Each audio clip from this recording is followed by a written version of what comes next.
مشفق متعطف لا ينتهي بالحصر ما أعطاه.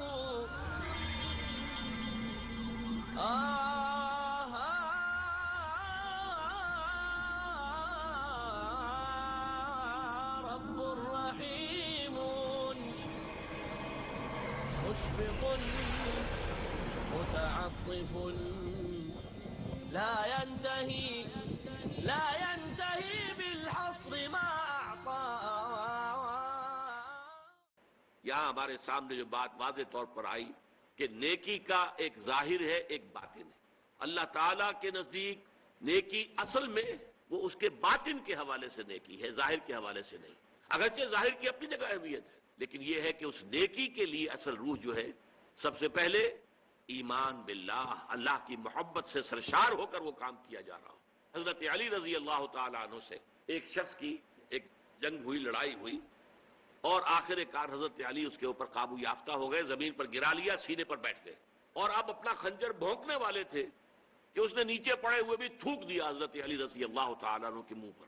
حضرت علی اس کو چھوڑ کر علیحدہ ہو گئے. پوچھا اس نے کہ یہ کیا ماجرا ہے؟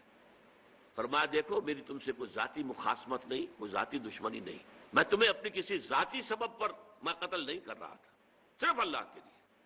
لیکن جب تم نے میرے منہ پر تھوک دیا تو میری عزت نفس جو ہے اس میں ایک ری ایکشن پیدا ہوا، اس عزت نفس کے اندر انتقام کا جذبہ ابھرا. اب اگر میں تمہیں قتل کرتا تو یہ صرف اللہ کے لیے نہ ہوتا، اس میں میرے ذاتی انتقام نفس کا عنصر بھی شامل ہو جاتا، اور یہ مجھے گوارا نہیں. اور وہ شخص اسی واقعے پر ایمان لے آیا. تو یہ ہے در حقیقت موٹیویشن. اما بعد فاعوذ باللہ من الشیطان الرجیم. بسم اللہ الرحمن الرحیم. لیس البر ان تولوا وجوہکم قبل المشرق والمغرب ولكن البر من آمن باللہ والیوم الآخر والملائکۃ والکتاب والنبیین وآتى المال على حبه ذوي القربى واليتامى والمساكين وابن السبيل والسائلين وفي الرقاب وأقام الصلاة وآتى الزكاة والموفون بعهدهم إذا عاهدوا والصابرين في البأساء والضراء وحين البأس أولئك الذين صدقوا وأولئك هم المتقون. رب اشرح لي صدری ویسر لي امری واحلل عقدۃ من لسانی یفقہوا قولی. آیہ بر کے بارے میں کچھ تمہیدی گزارشات بھی پہلے بھی آ چکی تھیں، اور پچھلی نشست میں ہم نے پھر اجمالاً ان کا اعادہ کیا. نیکی کی ایک جامع حقیقت کے ضمن میں اولین اہمیت ایمان کی، جس کے نتیجے میں کہ صحیح نیت پیدا ہوتی ہے، صحیح مقصد اللہ کی رضا حاصل کرنا، اللہ کی محبت سے سرشار ہو کر کوئی کام کرنا، اور وہ ہو بھی کام درست ہو، نیک ہو، اچھا ہو، بھلا ہو، ظاہر کے اعتبار سے بھی، تو وہ نیکی ہے. یا کمتر درجے میں اخروی جزا مقصود ہو، آخرت کی جزا، دنیا کا کوئی جزا، دنیا کی کوئی بدلہ جو ہے وہ نہیں. پھر یہ کہ جو مظاہر نیکی ہیں ان میں پہلا مظہر جو ہے وہ خدمت خلق، وہ انسانی ہمدردی کا جذبہ.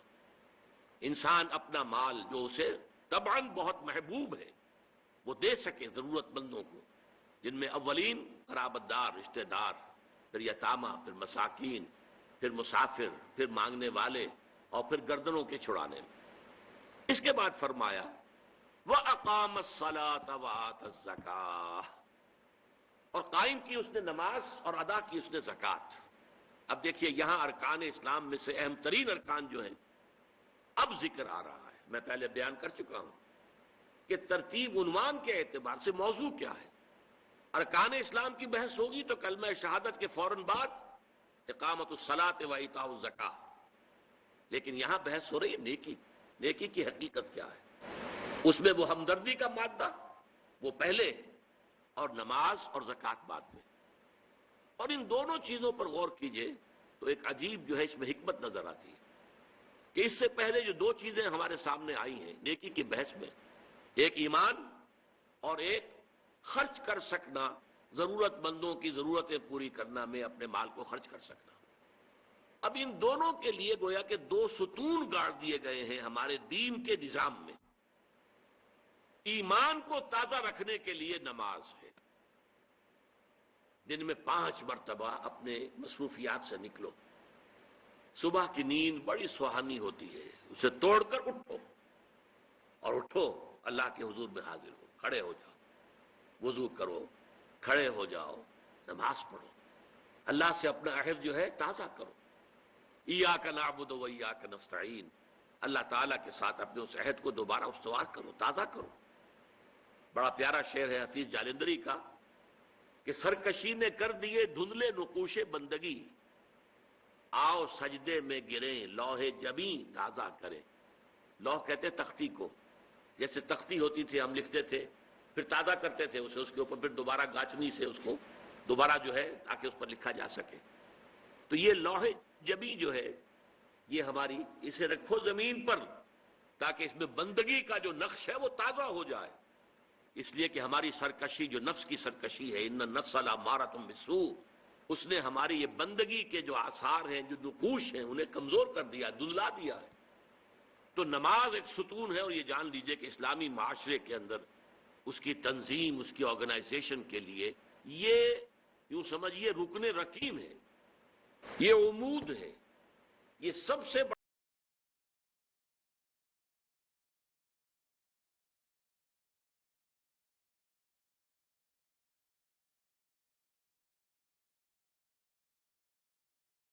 وہ کوئی ایسی اپائنٹمنٹ نہیں کر سکتا کہ جس میں عصر کی جماعت جو ہے اس کا معاملہ جو ہے وہ خطرے میں پڑ جائے. مغرب کے بعد اس کا سارا معاملہ چلے گا، اس کا روٹین جو ہے اسی کے گرد گھومے گا. یہ گویا کہ کھونٹا ہے جس کے گرد اس کے معمولات زندگی جو ہے، اس کی چکی جو ہے وہ چل رہی ہے. اسی طریقے سے معاشرہ.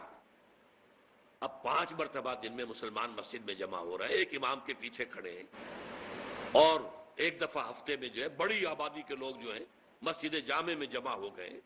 یہ اسلامی معاشرے کی ایک تنظیم ہے.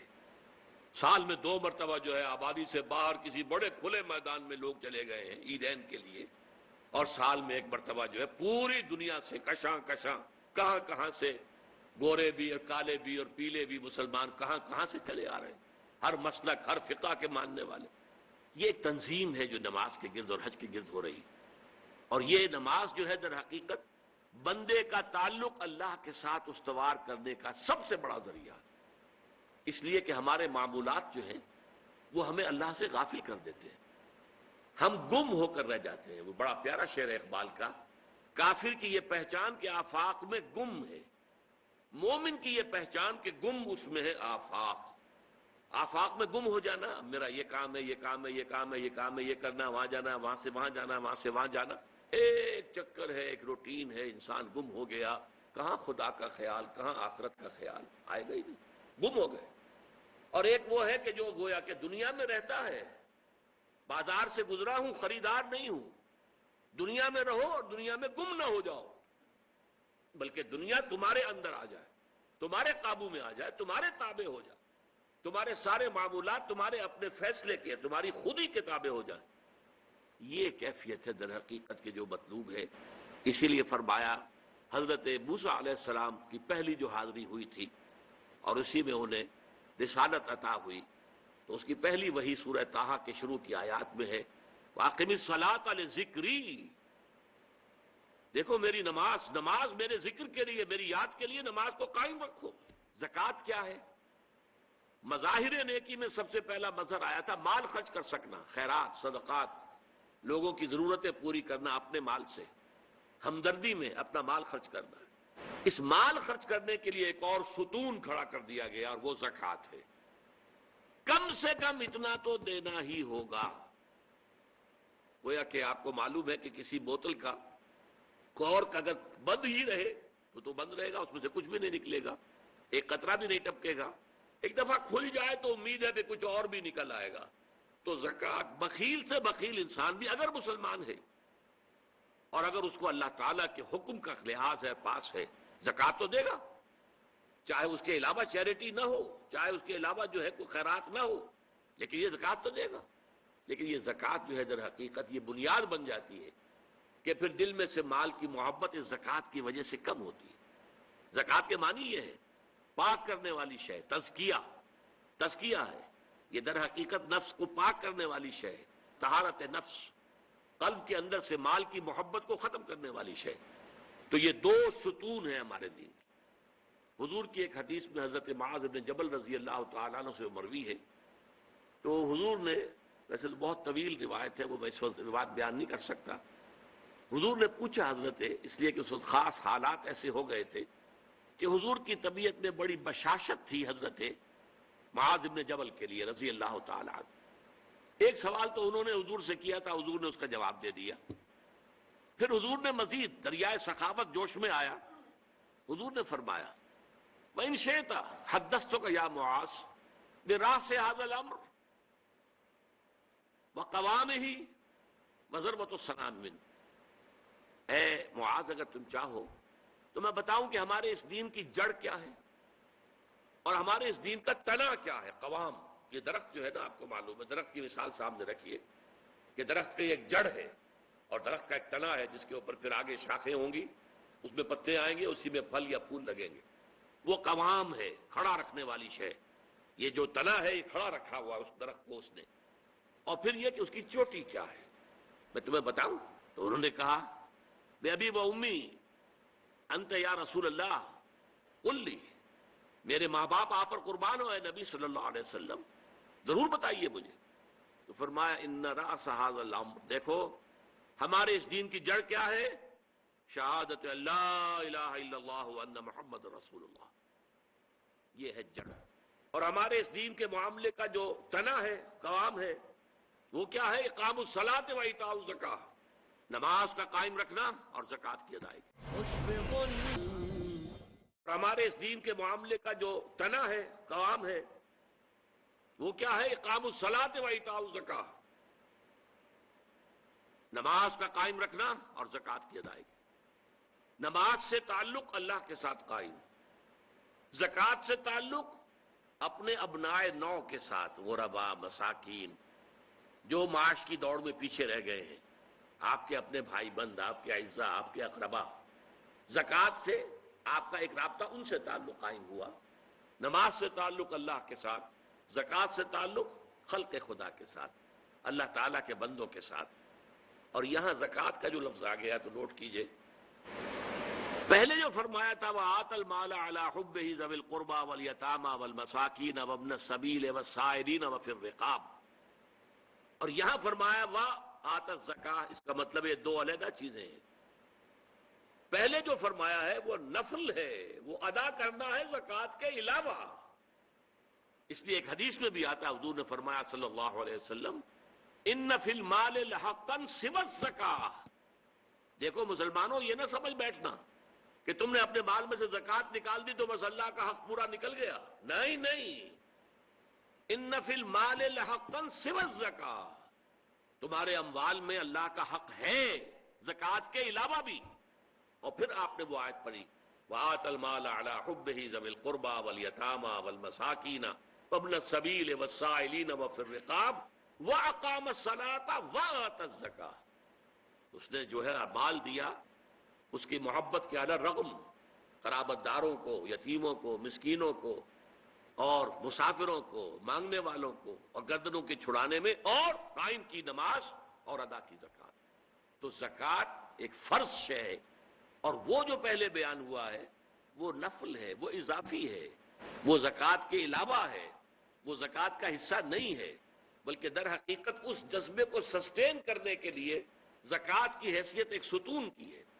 جیسے ایمان کو تازہ رکھنے کے لیے نماز کی حیثیت ایک ستون کی ہے، اسی طریقے سے انفاق اللہ کی راہ میں مال خرچ کر سکنے کی صلاحیت جو ہے اس کو برقرار رکھنے کے لیے زکوٰۃ کی عبادت فرض کی گئی۔ اب اس کے بعد آئیے وَالْمُوفُونَ بِعَهْدِهِمْ إِذَا عَاهَدُوا، اور وہ لوگ کہ جو اپنے معاہدوں کو پورا کرنے والے ہوں جبکہ وہ عہد کر لیں۔ ایفاء عہد، اس کی کیا اہمیت ہے؟ ایک حدیث، حضور کے جو خادم خاص تھے حضرت انس بن مالک رضی اللہ تعالی عنہ، تقریباً 9 برس تک مدنی زندگی جو ہے اس میں وہ حضور کے ذاتی خادم کی حیثیت سے رہے، اور ان کا کہنا یہ ہے کہ قلما خطبنا رسول اللہ صلی اللہ علیہ وسلم الا قال لا ایمان لمن لا امانۃ له ولا دین لمن لا عہد له. کہتے ہیں شاذ ہی کبھی ایسا ہوا ہوگا کہ حضور نے ہمیں خطبہ ارشاد فرمایا ہو کسی بھی موقع پر، اور اس میں یہ الفاظ مبارکہ آپ نے نہ فرمائے ہو کہ اس شخص کا کوئی ایمان نہیں جس میں امانت داری کا وصف نہیں، اور اس شخص کا کوئی دین نہیں جس میں ایفاء عہد نہیں. کیوں؟ دین بھی نام ہے اللہ سے اپنے ایک عہد کو پورا کرنے کا. نماز کی ہر رکعت میں ہم کیا کہتے ہیں؟ ایاک نعبد و ایاک نستعین. پروردگار ہم صرف تیری ہی بندگی اور پرستش کرتے ہیں، اور صرف تیری ہی بندگی اور پرستش کرتے رہیں گے. اور اے پروردگار ہم صرف تجھ ہی سے مدد کے خواہاں ہیں اور تجھ ہی سے مدد چاہتے رہیں گے. یہ عہد ہے، بہت بڑا عہد ہے، بہت بڑا عہد. اس عہد کو پورا کرنا ہی دین ہے. اللہ کی بندگی، اللہ کے احکام کی اطاعت، اللہ نے جن چیزوں کو حرام کیا ان سے اجتناب کرتے رہنا، اللہ کے فرائض کی ادائیگی، اللہ کے لیے تن من دھن لگا دینا. ایاک نعبد و ایاک نستعین. اب ظاہر بات ہے کہ جو شخص انسانوں کے ساتھ چھوٹے چھوٹے کیے ہوئے عہد پورے نہیں کرتا، وہ اتنا بڑا عہد اللہ کے ساتھ کیسے نبھا دے گا؟ جو 2 پیسے کے اندر امانت کا ثبوت نہیں دے سکتا، اس میں بھی خیانت کر گزرتا ہے، وہ 2 کروڑ میں کیسے امین ثابت ہوگا؟ لہذا لا دین لمن لا عہد لہ، لا ایمان لمن لا امانت لہ ولا دین لمن لا عہد لہ. جس شخص میں امانت داری کا وصف نہیں ہے اس کا کوئی ایمان نہیں، اور جس کے اندر ایفاء عہد کا مادہ نہیں ہے اس کا کوئی دین نہیں. اب خاص طور پر اس نیکی کی بحث میں جس ربط اور ترتیب کے ساتھ یہ بات آ رہی ہے اس کو سمجھیے. در حقیقت یہ معاملات جو ہیں انسان کے بین الانسانی معاملات، یہ در حقیقت اس کا تذکرہ ہے. اس لیے کہ اب تک جو معاملے آئے، ایک خدمت خلق اور انسانی ہمدردی کا جذبہ، پھر نماز کا قیام، زکوٰۃ کی ادائیگی. اب جو یہاں آ رہا ہے یہ معاملات ہیں بین الانسانی معاملات. معاملہ کہتے ہیں جو 2 افراد کے مابین کوئی بات ہو رہی ہو. عمل سے معاملہ، جوہد سے مجاہدہ، قتل سے مقاتلہ. تو جب 2 فریقوں کے درمیان جوہد ہوگی، جوہد کا جوہد سے ٹکراؤ ہوگا تو وہ مجاہدہ بن جاتا ہے. جب 2 فریق ایک دوسرے کو قتل کرنے کے درپے ہیں یہ مقاتلہ ہے. معاملہ جب 2 انسان یا 2 فریق یا 2 گروہ یا 2 کمپنیاں، یہ کمپنیاں جو ہیں وہ بھی آپ کو معلوم ہے لیگل پرسنز شمار ہوتے ہیں، ان کے مابین کوئی معاملہ ہو رہا ہے، کوئی معاملہ طے کر رہے ہیں. ان معاملات کے اندر سٹریم لائننگ کرنے والی ایک شے ہے، اگر وہ ہو جائے سارے معاملات درست ہو جائیں گے. اب آپ کو معلوم ہے ایفاء عہد کا جذبہ پیدا ہو جائے. دیکھیے معاملات کی میں آپ سے وضاحت کروں. ایک شخص امپلائر ہے، ایک امپلائی ہے، ان کے درمیان ایک کانٹریکٹ ہے. یہ ریمونریشنز ملیں گی، یہ مراعات، یہ مفادات، یہ تنخواہ، یہ کام تمہیں کرنے ہیں. اب اگر ایک شخص پوری تندہی کے ساتھ وہ کام نہیں کرتا تو وہ حرام خوری کر رہا ہے، ایفاء عہد نہیں کر رہا. ایفاء عہد کا تقاضا یہ ہوگا کہ کوئی سپروائز کرنے والا ہے یا نہیں ہے، کوئی دیکھنے والا ہے یا نہیں ہے، وہ اپنے معاہدے کے اندر بندھے ہونے کی بنیاد پر کام کرے. اسی طرح چھوٹا سا معاملہ ہے، آپ نے ایک شخص کو مزدور کے طور پر رکھا ہے، شام کو 100 روپے آپ نے دینے ہیں، ایک معاہدہ ہے، طے ہو گیا. اب یہ مزدور اگر کام چور ہے کہ اگر تو کوئی دیکھنے والا ہے تو کام کر رہا ہے اور اگر کوئی دیکھ نہیں رہا تو بیٹھ گیا، تو یہ بے ایمانی کر رہا ہے، یہ وعدہ خلافی کر رہا ہے. اسے اپنے اس وقت کے اندر اپنی پوری توانائی، پوری توجہ کے ساتھ، اس لیے نہیں کہ کوئی مجھے دیکھنے والا ہے بلکہ اس لیے کہ میں تو اپنے عہد کا پابند ہوں، میں نے معاہدہ کیا. یہ میں نے سب سے چھوٹی مثالیں دے دی. اس سے اوپر آئیے، شادی کیا ہے؟ Social marriage. یہ سوشل کانٹریکٹ ہے. میرج کیا ہے؟ ایک مرد ایک عورت، اس کے درمیان معاہدہ ہے، ساری عمر کا نباہ کرنا ہے. بیوی کے یہ فرائض ہیں جو اسے ادا کرنے ہیں، شوہر کی یہ ذمہ داری ہے، اس کے نان نفقے کا وہ ذمہ دار ہے، اس کے لیے سکنا فراہم کرنا اس کے ذمے ہے، اس کے لیے رہائش کا بندوبست کرنا اس کے ذمے ہے، نان نفقہ اس کے ذمے ہے. بیوی کے یہ فرائض ہیں جو اسے ادا کرنے ہیں۔ اب یہ در حقیقت ایک سوشل کانٹریکٹ ہے، اگر کوئی بھی اس کے اندر خیانت کا ارتکاب کر رہا ہے تو اس نے اپنے عہد کی خلاف ورزی کی۔ اسی طرح دیکھیے بہت سے معاہدے ہوتے ہیں جو ریٹن نہیں ہوتے، طے شدہ نہیں ہوتے۔ اولاد اور والدین میں بھی ایک معاہدہ ہوتا ہے، امپلائڈ ہے وہ کیا معاہدہ ہے؟ والدین اپنی جوانی میں اپنے آپ کو انویسٹ کرتے ہیں اپنی اولاد میں، ان کی تعلیم ہے، ان کی تربیت ہے، ان کو کھلانا ہے، ان کو پلانا ہے، ان کے لیے کپڑے کا بندوبست ہے، وہ اپنی ساری توانائیاں جو ہے لگا رہے ہیں ان کو پالنے پوسنے میں۔ اور اس کے اندر امپلائڈ کانٹریکٹ ہے کہ جب یہ بوڑھے ہو جائیں گے اور وہ جوان ہو جائیں گے تب ان کو لک آفٹر کریں گے، ان کی خدمت کریں گے، ان کی سیوا کریں گے، ان کے ساتھ حسن سلوک کے ساتھ پیش آئیں گے۔ یہ کانٹریکٹ ہے، چاہے یہ لکھا ہوا نہ ہو، امپلائڈ کانٹریکٹ ہے۔ بہرحال پوری انسانی زندگی کا اگر آپ تجزیہ کریں گے تو معاہدات کے گرد گھومتی ہے۔ اگر ایک وصف پیدا ہو جائے، ایک وصف ایفاء عہد، حضور نے فرمایا بندہ مومن کا وعدہ کر لینا عدت المومن کا اخذ الکف، بندہ مومن کا کسی سے کوئی وعدہ کر لینا ایسے ہے جیسے اس کا ہاتھ جو ہے اس کے ہاتھ میں آ گیا ہے۔ جیسے آپ نے کسی کا ہاتھ پکڑا ہوا کہاں جائے گا آپ؟ لہذا وہ تو بند گیا، اس نے وعدہ کیا وہ بند گیا۔ اور یہ ایک واقعہ آتا ہے حضور کا، اور یہ بھی آغاز وحی سے قبل کا واقعہ ہے۔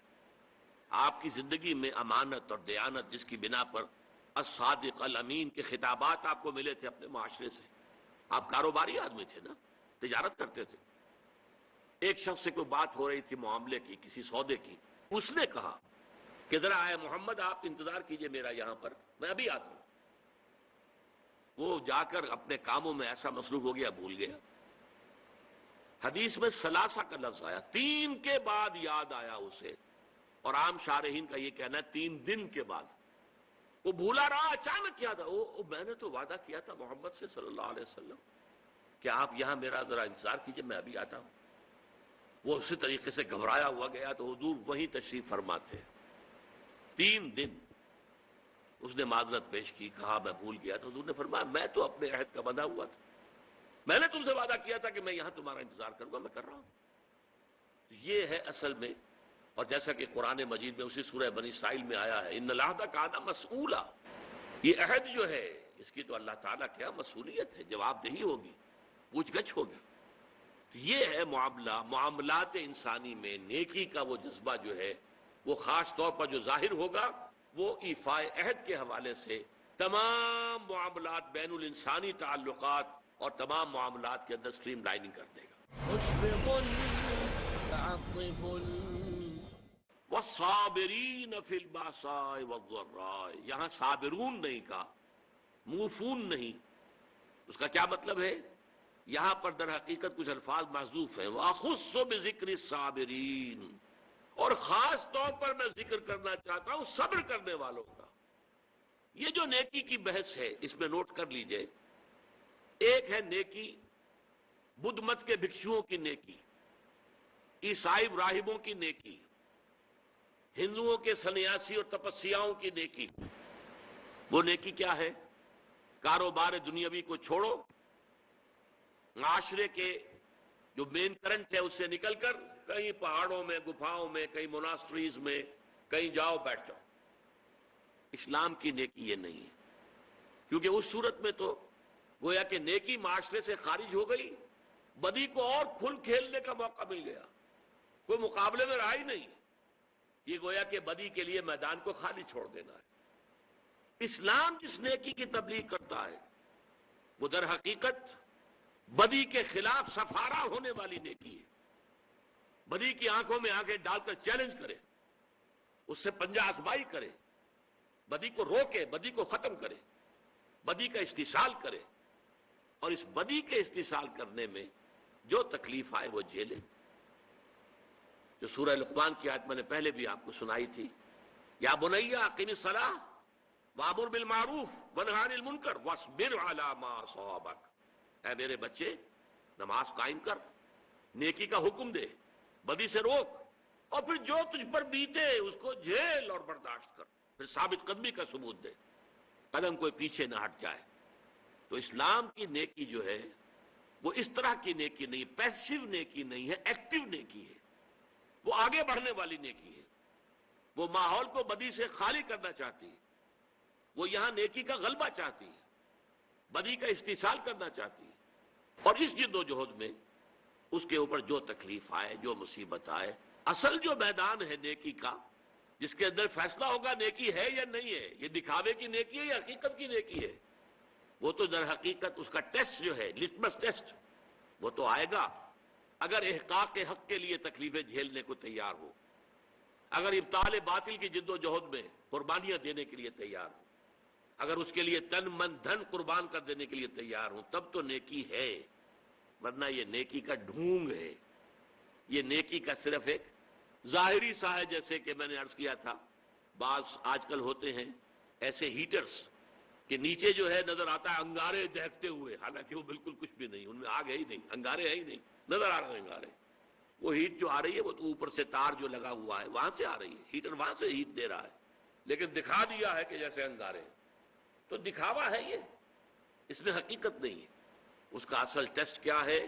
وَالصَّابِرِينَ فِي الْبَأْسَاءِ وَالضَّرَّاءِ وَحِينَ الْبَأْسِ، اور وہ جو خاص طور پر صبر کرنے والے ہیں۔ باسا جب جمع میں آتا ہے تو یہ فقر و فاقہ، بھوک کی سختی، جیسے کہ سورہ بقرہ ہی میں چند رکوع پہلے ہی وہ آیت آ چکی ہے، وَلَنَبْلُوَنَّكُم بِشَيْءٍ مِّنَ الْخَوْفِ وَالْجُوعِ وَنَقْصٍ مِّنَ الْأَمْوَالِ وَالْأَنفُسِ وَالثَّمَرَاتِ وَبَشِّرِ الصَّابِرِينَ، اور ہم اے اہل ایمان، اے ایمان کے دعوے دارو، تمہیں لازماً آزمائیں گے، خوف سے بھی اور بھوک سے اور مال اور جانی نقصان سے،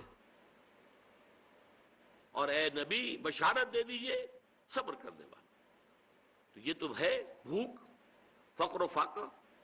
آپ کو معلوم ہے، میں نے پہلے ذکر بھی کیا تھا، جیش اسرا کے اندر تب غزوہ تبوک کے دوران کس قدر شدید بھوک کی کیفیت تھی مسلمانوں پر۔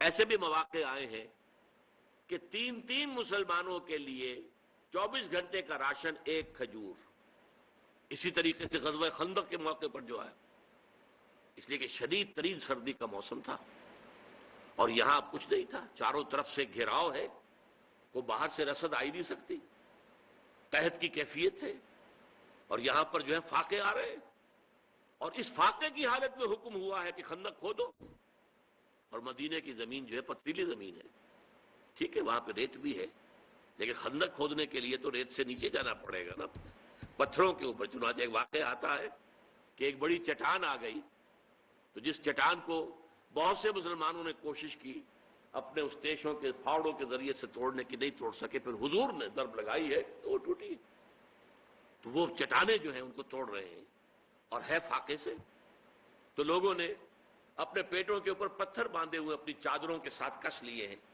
تاکہ ایک تو وہ کہ ہنگر پینز نہ ہو، وہ جو پیٹ کے اندر بروڑا اٹھتا ہے درد کی وجہ سے، اگر معدہ خالی ہے تو وہ تو احتجاج کرے گا، لیکن اس بوجھ تلے اس کو لے آئے پتھر تلے، تو وہ جو ہے اس میں وہ کیفیت پیدا نہیں ہوگی، کمر دوہری نہ ہو جائے۔ اور جب حضور سے شکوہ کیا کہ حضور دیکھیے اب ناقابل برداشت ہو رہا ہے معاملہ، دیکھیے کرتے اٹھا کے لوگوں نے دکھایا، ہم نے پتھر باندھے ہوئے، آپ نے اپنا کرتا مبارک اٹھا کر دکھایا، وہاں 2 پتھر بندھے ہوئے۔ یہ کیفیتیں ہیں کہ جن میں سے گزرے ہیں محمد الرسول اللہ والذین معہ، حضور بھی اور حضور کے ساتھی بھی۔ تو والصابرین فی البأساء والضراء، ضرر کہتے ہیں تکلیف، کوئی آپ کو جسمانی تکلیف پہنچ رہی ہے، کوئی زخم کے اندر ٹیسیں اٹھ رہی ہیں، یا جیسے کہ آپ کو معلوم ہے جیسے مکے میں صحابہ کرام کو ٹارچر کیا جا رہا تھا، شدید تر ایذائیں دی جا رہی تھی، حضرت بلال کا معاملہ، حضرت خباب بن الارض کا معاملہ، دہکتے ہوئے انگاروں کے اوپر ننگی پیٹھ لٹا دیا گیا، لیٹ جاؤ، لیٹ گئے۔ اب آپ دیکھیے کھال ہے، آپ کا کیا خیال ہے کہ ان کی کھال سن تھی؟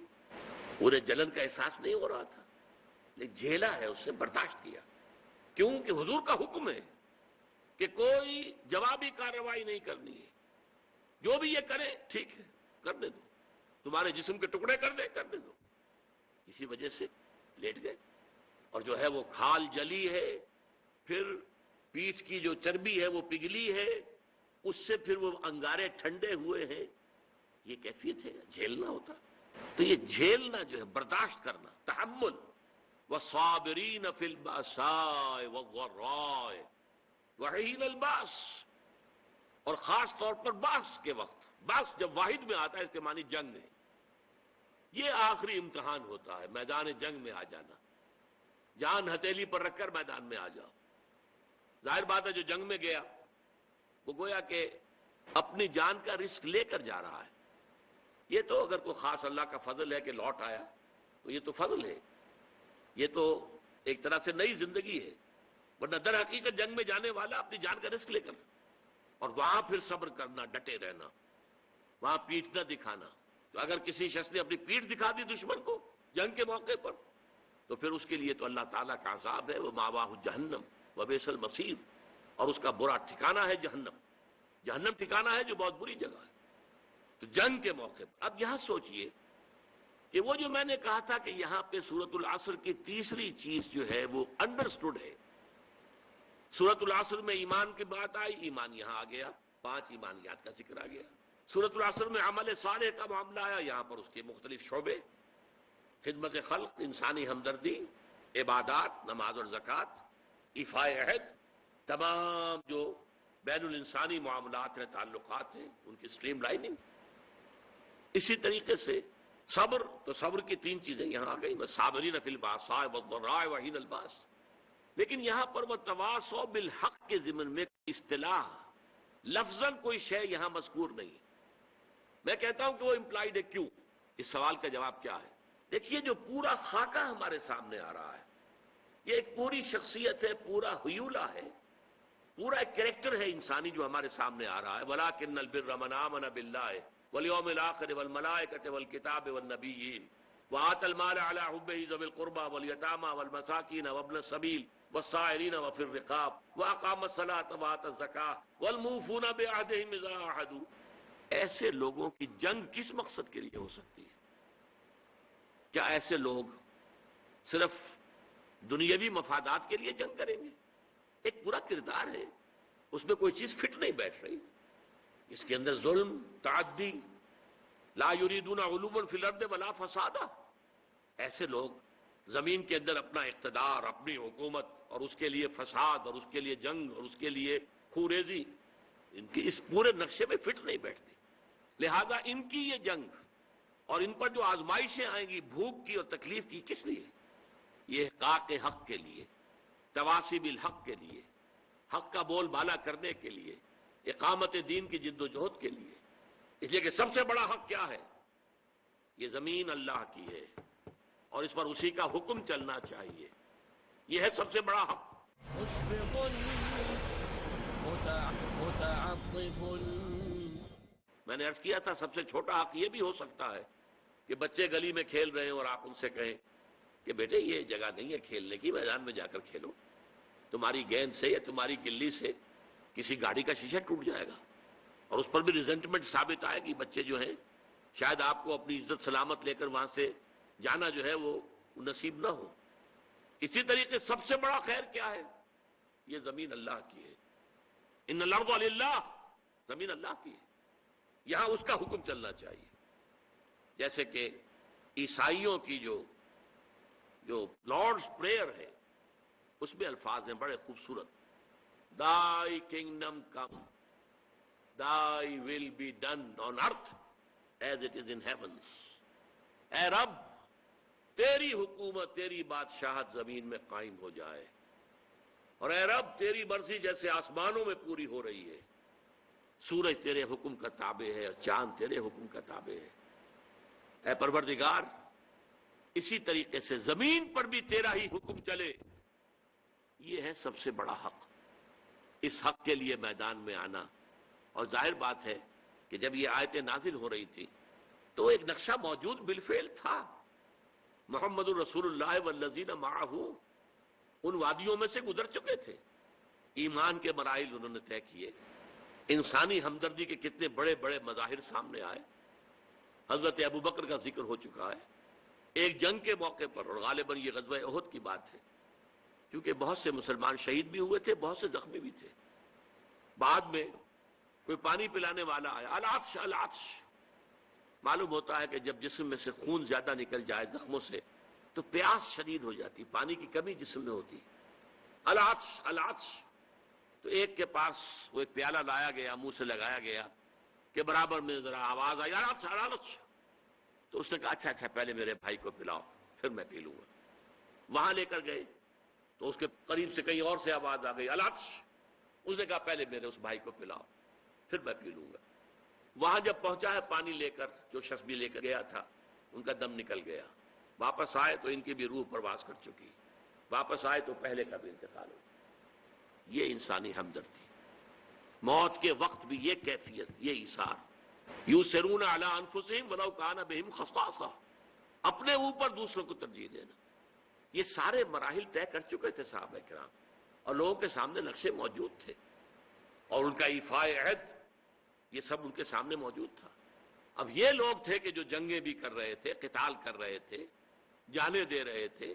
یقاتلون فی سبیل اللہ فیقتلون ویقتلون، اللہ کی راہ میں قتال کر رہے ہیں، قتل ہوتے بھی ہیں، قتل کرتے بھی ہیں.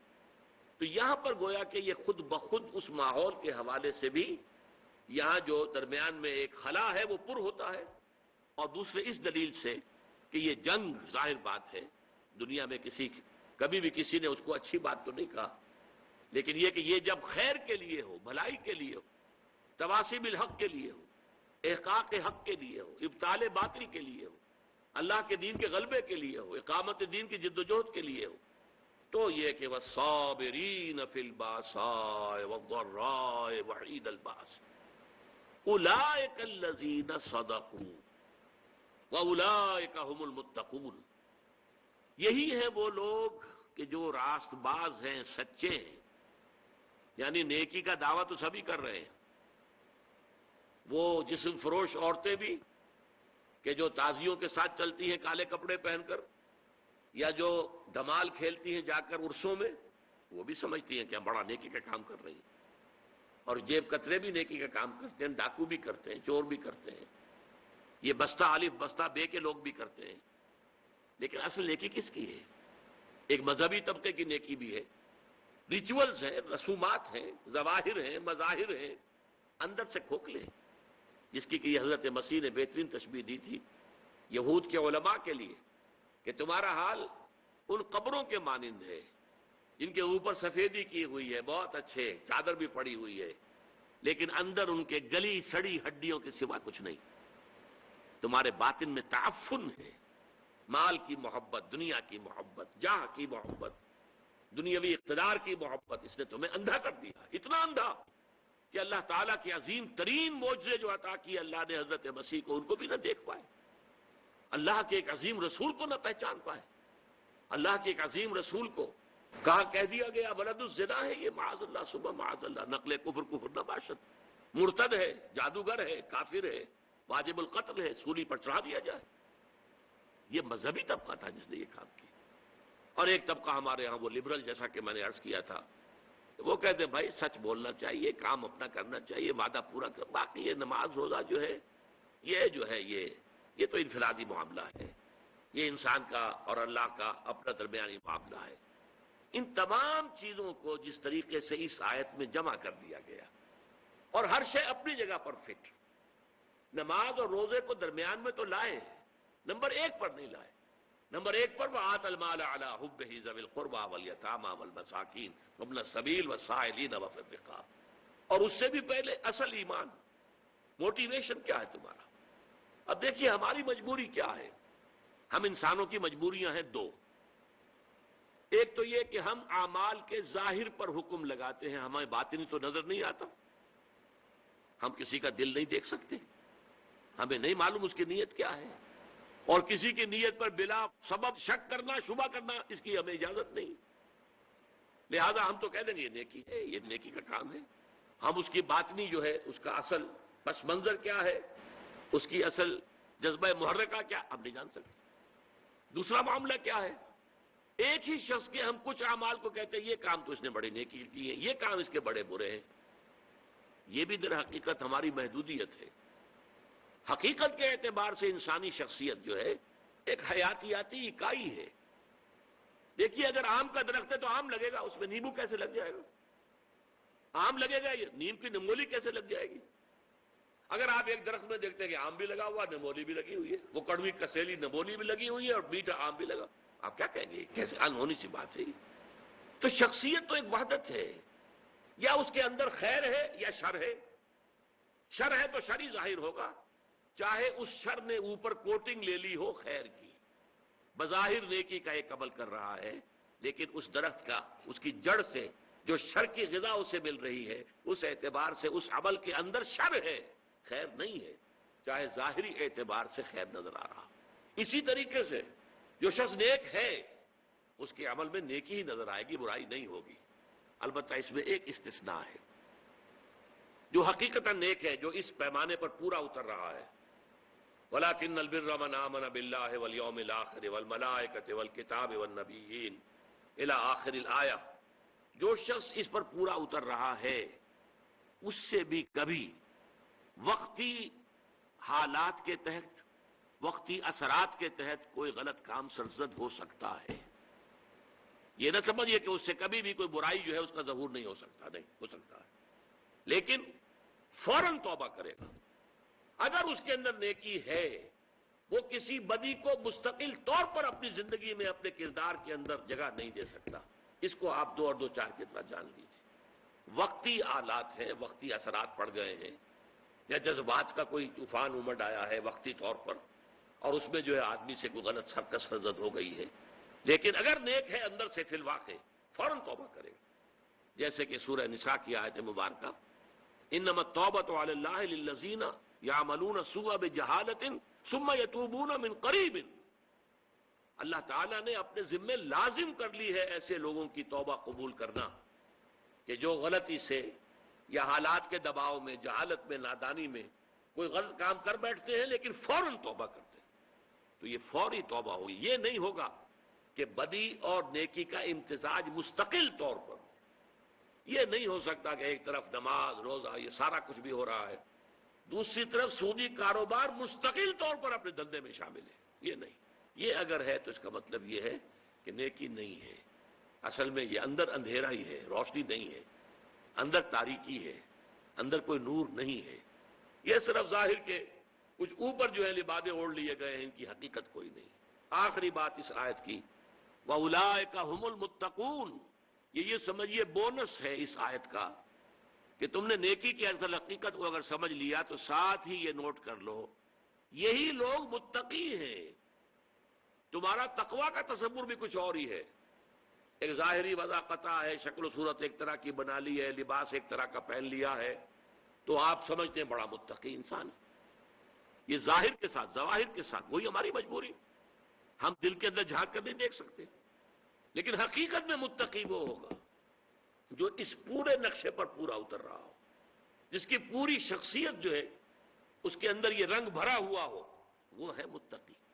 جیسے کہ حضور نے ایک مرتبہ 3 دفعہ اپنے قلب مبارک کی طرف، سینہ مبارک کی طرف اپنے دست مبارک سے اشارہ کیا، التقوی ہا ہونا، التقوی ہا ہونا، التقوی ہا ہونا، تقوی یہاں ہوتا ہے، تقوی یہاں ہوتا ہے، تقوی یہاں ہوتا ہے۔ تقوی دل میں ہوتا ہے، دل میں ایمان ہوتا ہے۔ ایمان اور تقوی یہ گویا کہ ہم معنی اور مترادف باتیں ہو گئی۔ اگر اللہ پر ایمان ہے تو اللہ کی معصیت سے بچنے کی کوشش کریں گے کہ نہیں؟ اللہ کو راضی کرنے کی کوشش کریں گے کہ نہیں؟ لہذا اصل تقوی یہاں، اور جب یہ اندر ہے تو پھر پورے وجود کو یہ ایک خاص رنگ میں رنگ دے گا، اور وہ پوری شخصیت انسان کی اس آیہ بر میں ہمارے سامنے آ گئی۔ بارک اللہ لی ولکم فی القرآن العظیم ونفعنی وإیاکم بالآیات والذکر الحکیم۔ رب رحیم مشفق